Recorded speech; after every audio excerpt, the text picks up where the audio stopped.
mesdames et messieurs, c'est un plaisir pour moi de vous accompagner aujourd'hui et bienvenue à ce nouveau bulletin d'information. Comme vous le savez, l'actualité en République démocratique du Congo est marquée par l'arrivée de sa sainteté, le Saint-Père Pape François, depuis hier, mardi 31 janvier, en République démocratique du Congo, et après l'aéroport, il s'est dirigé directement au Palais de la Nation où il avait tenu un discours confiant, réconfortant au peuple congolais. Et aujourd'hui, mercredi 1er février, il s'est tenu une messe à l'aéroport de Ndolo, une messe célébrée par le pape François.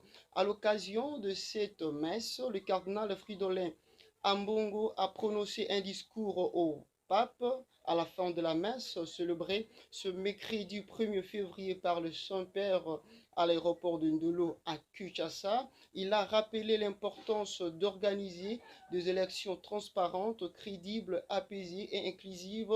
C'est là devant le président de la République, Félix Tshisekedi Tshilombo, les opposants Martin Fayulu, Moïse Katumbi et bien d'autres acteurs politiques et de la société civile, aussi face aux caméras du monde. Dans son allocution, le cardinal Fridolin Ambongo précise que la visite de sa sainteté, pape François, intervient durant une année électorale qui est souvent source de tensions sociales et politiques dans notre pays.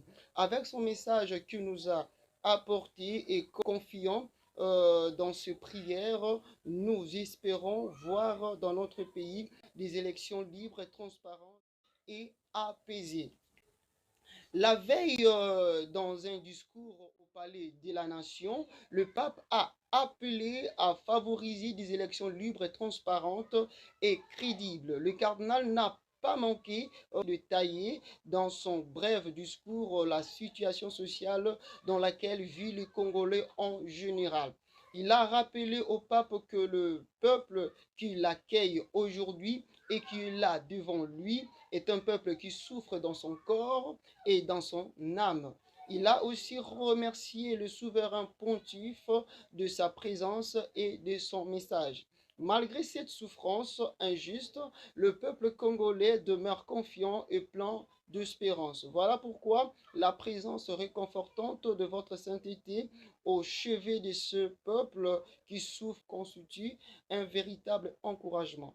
Merci pour votre message et votre homélie de réconfort, a ajouté le cardinal Fridolin Ambongo. Pour sa part, l'évêque de Rome a parlé de la paix et du pardon à l'aéroport de Ndolo ce mercredi 1er février 2023, transformé en une immense cathédrale accueillant environ plus d'1 million de fidèles venus de toutes parts pour écouter le pape François en visite apostolique en République démocratique du Congo. L'autre grand moment de la journée sera la réception à 16h30 des victimes de conflits à l'est de la République démocratique du Congo dans les salons de la représentation apostolique. Un discours du pape est également attendu à la fin de cette activité.